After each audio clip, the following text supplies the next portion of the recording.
You cannot miss this one. With a major shuffle in the Democratic ticket so close to an election, I think it's worth revisiting an epic clash that happened last year between Bill Maher and his panel over Gavin Newsom as a potential success for the party. And guess what? Considering how little sense Bill made, it was incredible to see his own guest pile onto him at the point that he had to go to a commercial break. Subscribe to the channel, listen to a few of those key moments before we dive into it. Another critique of your state as a primary state is that it's not diverse, so it doesn't really look like America. We have the highest voter turnout in the country.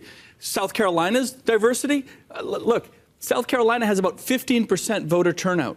What's the point of diversity if you don't let anybody vote, if nobody comes out to participate? We have rich, we have poor, we have black, we have white, it doesn't matter. Everyone in New Hampshire participates in the process. Well, I mean... I'll put my diversity against South Carolina's any day when you actually look at who's actually voting and participating. The only black you have there is a bear.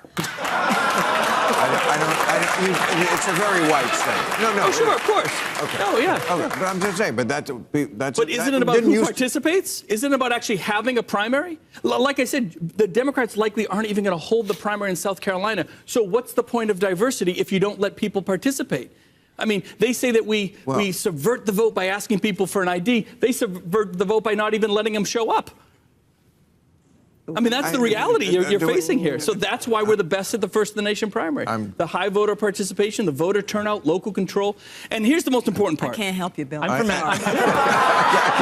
Bill really had no way to bounce back from that, did he? But it actually seems to be a mainstay of the liberal and modern Democrat view on elections, where quality or diversity of the voter base is more important than just sheer numbers. Remember, the United States at large has an average voter turnout of 2/3 of the population, or around 67%. That's not as impressive as it should be, especially despite the fact that it has increased in the last 2 decades. And what's even more important is that states in the country with a relatively higher turnout than average need to be studied for what they're doing right. For example, Governor Chris Sununu in his state of New Hampshire has been really big on civics education in schools and increased a degree of loyalty and stake that citizens have in every election. And that's the beauty of a political and civic setup like this, where states can be chambers of experimentation within themselves under different political parties and ideologies, eventually setting a template for what works on the national scale. That's exactly where this discussion got even more interesting, because California's experiment with far-left social and economic policies has left it in a shell of a state as it was before. And this brought into direct question why Bill Maher holds Governor Gavin Newsom into such high regard. California Governor Gavin Newsom announced that he plans...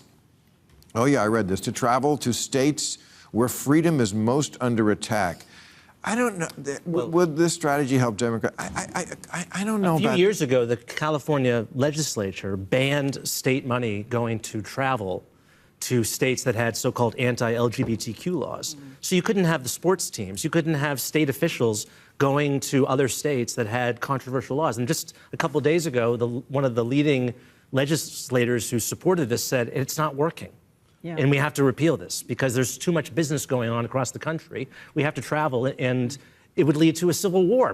I mean, if you can't And we're also making it very personal. You remember the Civil War, what it was called, the war between the states? Yeah. We're making it very personal between states. Isn't that a perfect example of how the modern interpretation of liberalism and leftism just eats its own tail, eventually not even being liberal anymore? Gavin Newsom and Ron DeSantis in their respective states have been locked in a tussle for quite a while, accelerated last year when there was a possibility of them running for presidential office from their respective parties. Ron eventually did, and his campaign fizzled out, but that didn't stop many of his criticisms of California under Gavin Newsom from making more inroads into the public psyche. Over the last 5 years, California has adopted some of the most fringe policies on issues like immigration, the climate and gender debate, as well as driving out some of its most lucrative businesses with high taxation. And yet someone like Bill Maher, who appears to be more of a moderate liberal in contrast with the modern Democratic Party, would be eager to throw his weight behind him. He's even spoken about how much he would have loved for Gavin to run for president this time, and you know what? We may eventually see him run for the country's highest office in the next few elections, considering he's promising future for the face of the Democratic Party.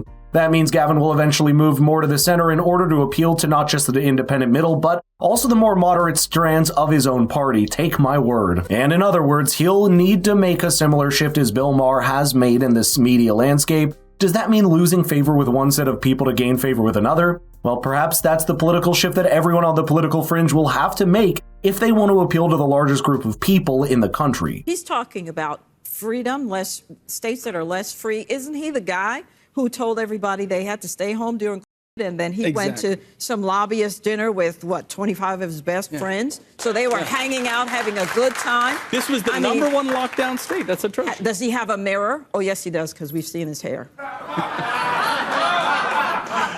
Ooh, Gavin, the knives are out. He makes it easy. Take care of your own house before you start talking about other people. Okay, he owned that. He shouldn't have gone out that That's night. right. He shouldn't have locked down his state.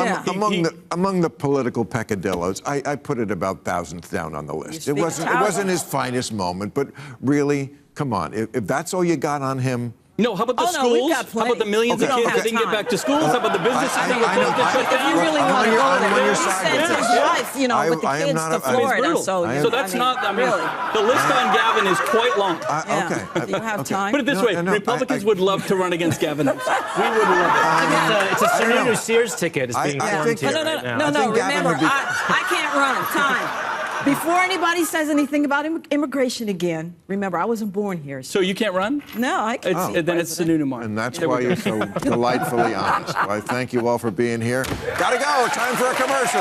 By the way, that image of Gavin not following lockdown protocols did quite a lot of reputational damage to him. And it's not as simple as the way that Bill Maher is trying to downplay it here. The truth is that these overrides of the system and the law were only the tip of the iceberg for politicians, not just in America, but around the world, and it revealed how many of the people that make the laws are often above it themselves, eroding any moral high ground that they thought they had over the common man. These aren't isolated incidents, but symptoms of something bigger and more important that's missed, and despite the laundry list of things that Gavin Newsom is criticized for even among his own party members, Bill Maher seems to have a political obsession with him to the point that Gavin can almost do no wrong. Do you like Newsom? How do you feel about Newsom? Had him on my show Friday. I saw that. And I first of all, I love him. You just like a guy or you don't. I've known him for a long time. He's done my show for a long time.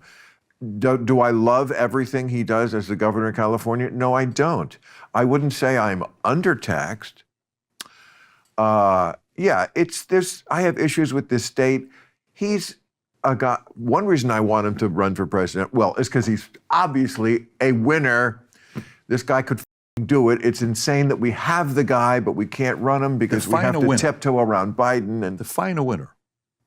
Well, he will win the election. See? That's exactly what's wrong with the entire political framework of someone like Bill Maher that reveals itself in a test like this. Politics isn't a game where you support teams trying to win. Yes, maybe Gavin Newsom could be a viable new face for the Democrats in the 2028 election and beyond, but that can't be a reason to overlook the change he's made in his own state as a prelude to what could happen to the country.